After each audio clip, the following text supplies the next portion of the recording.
welcome. In this lecture, I want to talk about comparison properties for the integral.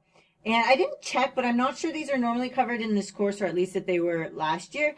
But I think that these are the kinds of properties that could potentially actually be useful to you more than any of these integration methods or anything like this, is to kind of understand how different integrals might relate to each other.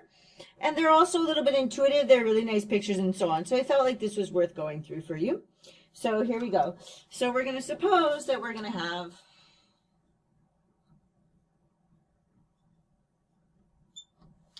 and I have precisely 3 distinct colors, which is exactly what I want in life, so I'm going to be very happy here.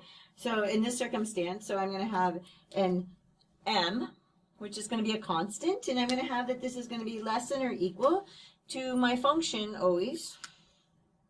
So we're assuming that these f and g are integrable throughout, so we can actually integrate them. It's kind of good to just establish that. Is less than or equal to m.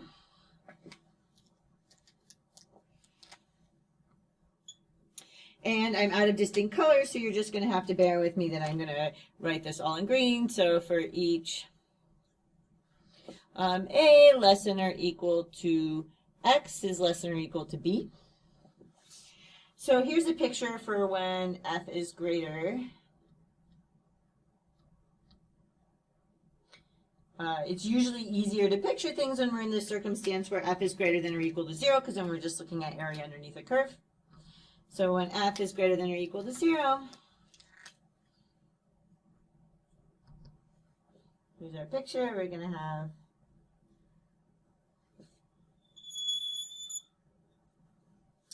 so here's my x-axis and my y-axis. And all that this tells me up here, well, I have y equals m up here.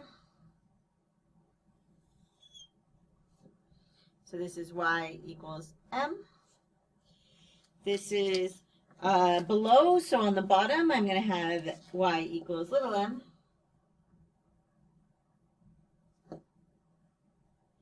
Maybe if I go slower, my line is less straight, but it's more solid. Okay, and I know always, right, so my y equals f of x is in between.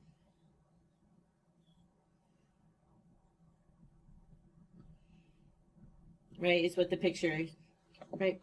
So I'm looking at this area here. So I have underneath here, and maybe I'll just do this in order. Oh, and I have my x equals a and my x equals b. Maybe I'll just put them here. This is my x equals a and my x equals b. And from my y equals m, I'll just do this in this orange color. So if you looked at the area underneath here, right, this is definitely going to be less than, you would believe, than the area underneath this curve. Right? Because this is actually a subset of that one, if that terminology makes sense to you. It's probably intuitive if you've never heard it before. And then to go, right? And then this area, again, is even bigger yet. Okay? And so we can think for a moment about, and I'm going to move this y equals f of x over.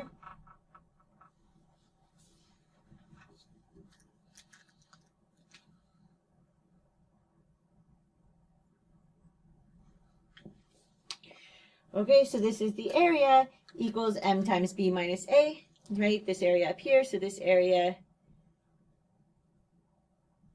equals m times b minus a, which is certainly bigger than this area underneath this curve, which is going to equal the integral from a to b of f of x dx, right?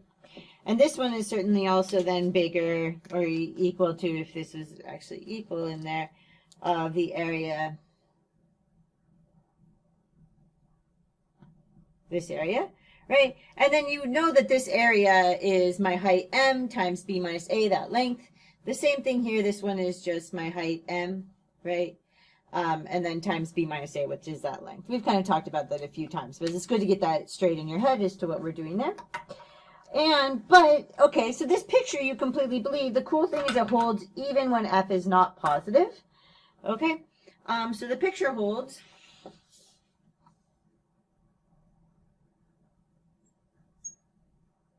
Like it doesn't, even if it doesn't always stay above the x-axis. So the picture holds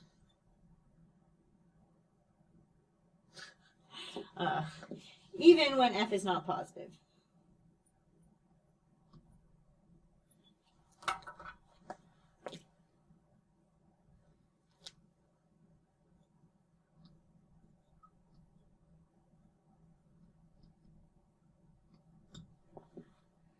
Okay, so here's my theorem. I was going to put it there, but I kind of like this idea of doing the example right below it. So let's just do it here. Okay, so here's my theorem.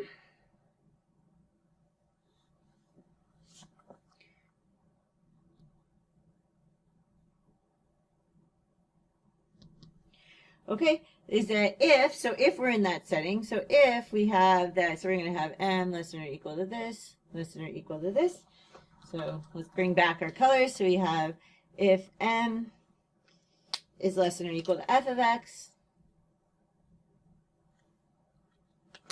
is less than or equal to m. Okay, and then for a less than or equal to x less than or equal to b.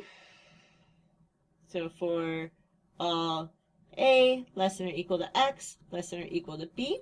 Okay, then we have, right, so the if then tells me when I'm in this circumstance, so this would be like the things that you would need to verify are true so that you can use this part. Then I know that m times b minus a is going to be less than or equal to the integral from a to b of f of x dx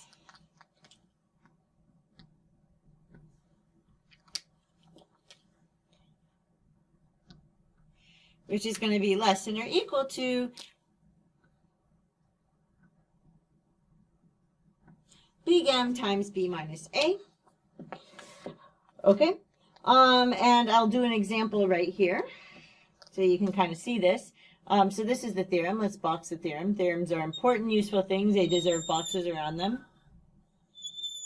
Somebody proved for us something at some point. They figured out it was true and then they proved it. So thank you, mathematician. So then we have example. Okay.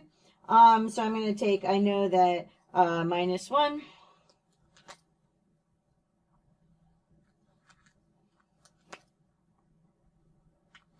is less than or equal to sine of x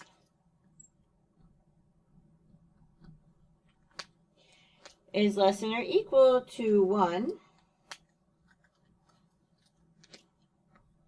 on the interval minus pi halves 2 pi.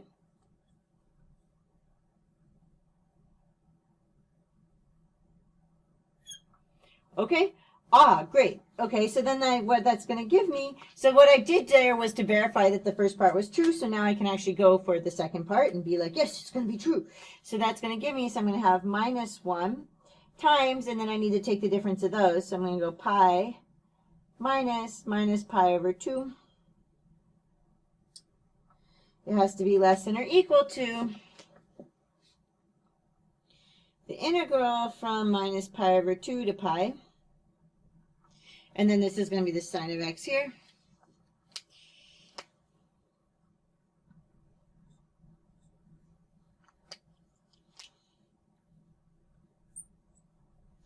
Is less than or equal to 1 times pi minus pi halves.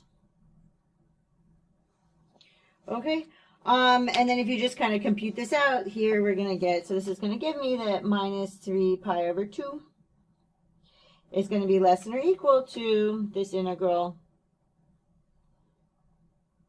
minus pi over 2 to pi of sine of x dx, which is then going to be less than or equal to 3 pi over 2. Okay. And this ends up being, really useful if you can't actually compute the integral, that you might at least be able to bound it and know what it stays between. So there's another theorem, and there's really not room on this, there's not room on this board for this. And so we're going to do a part 2 to this particular lecture, and we'll do comparison properties for the integral part 2. So I will see you in that lecture.